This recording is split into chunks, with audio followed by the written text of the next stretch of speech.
Hey, what's going on, y'all? Welcome back to my channel. It's 𝐕 from Identity again, and today we're diving into the mind-blowing world of Starfield once again, the upcoming open worlds game that has everyone buzzing. But what has me truly excited for today's video is the fact that Starfield boasts over having 1,000 different planets, which is cool, right? Each with its own unique twists and turns, and guess what? If you didn't know already, it's all thanks to the magic of procedural generation. This is precisely one of the features which makes Starfield's galaxy so mesmerizingly vast. Instead of manually designing each planet, the developers have harnessed the power of algorithms to create a universe that's practically endless. Think about it. Over 1,000 planets, each with its own distinct terrain, atmosphere, and surprises awaiting around every corner. This mind game of a concept means that every time you step onto a new world, you're embarking on a completely unique journey. From towering mountains to hidden valleys, you'll never know what to expect. And that's what makes Starfield stand out from the crowd. Now let me break this down for you because it's about to blow your mind. A planet called 𝐴𝐴𝐴𝐴𝐴𝐴𝐴𝐴 III, located within the 𝐴𝐴𝐴𝐴𝐴𝐴𝐴 solar system, has an abandoned robotics facility located somewhere on the planet. I'm sure you've seen this on the showcase they revealed. This facility isn't just any ordinary place. It's situated on a procedurally generated planet. You see, when surveying planets and locations, they tell you whether or not that particular planet is procedurally generated. This takes things to a whole new level. Imagine visiting the same planet multiple times and finding that that facility has shifted to another location. Not only that, the enemies might not be the same, so you won't encounter the same faction that you did previously. It's like playing a cosmic game of hide and seek. The brilliance of procedural generation ensures that no two visits are the same. One time the facility might be nestled among craggy cliffs, while on another visit it could be perched on the edge of a vast, sprawling desert. This dynamic experience transforms exploration into an adventure of endless possibilities. Because one thing about Bethesda games is that there are almost always single player experiences, right? I personally have never had a problem with that. Fallout 3 and 4, also Skyrim, has never given me that feeling of something more to be desired. The game's experiences are satisfying enough, but some games do give you that feeling like it needs more. Nonetheless, Starfield's added features are for the purposes of just in case you want more.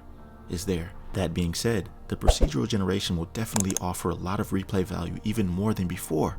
Usually in games, I tend to memorize landmarks and areas rich in certain materials to farm, so I can go back and get what I need, you know what I mean? But Starfield will always offer a new experience, sometimes in the very same playthrough if you leave that planet and then come back.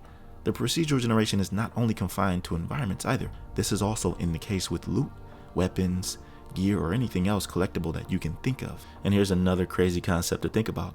I know you've seen so many varying alien species, right? Some are dangerous and others will absolutely destroy you. I'm only speaking from experiences I've had previously with Fallout's 𝐷eathClaw. It wasn't a normal enemy, and many times I've felt the need to run from it, except for when I crafted the famous dart gun. A paint gun serves as the framework for the weapon, with the paint can containing the venom from a rad scorpion's poison gland.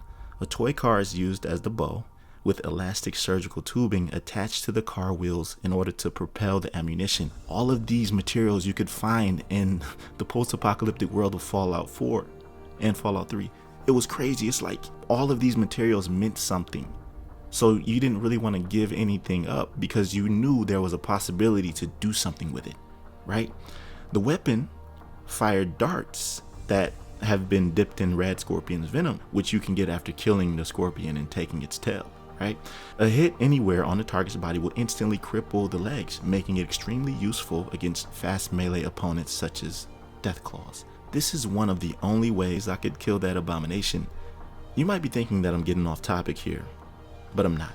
I'm simply trying to give you a perspective as how astronomically vast the versatility of this game is because of the development team and how they've done things in the past. They will be pulling no punches this time. I stated in a previous video when discussing the NG+ game mode being introduced that before even completing the main campaign, there will be so many other desirable things to do. Maybe there's an enemy you find particularly difficult to kill, or maybe there's an area you want to explore wherein you can only reach it if you have a specific boost pack. Remember, there is a crafting station in Starfield, and I see no reason why they would not have even more of the features that were in previous games. All of this, I think, stems from the core of procedural generation amongst other features. I'm very optimistic about this game. It's not naivety. Bethesda Game Studio have already stood the test of time with great games. This IP is proven, and I'm sorry, not sorry, for those who refuse to give it a shot because it's not on PlayStation or that it's 30 FPS or whatever reason. I won't let any of that spoil my experience of playing Starfield. I think I've driven this point forward. I hope this discussion was insightful to you in any way, and if it was, then don't hesitate to like the video and subscribe if you're new here. I'll see you in my next video. Be right out.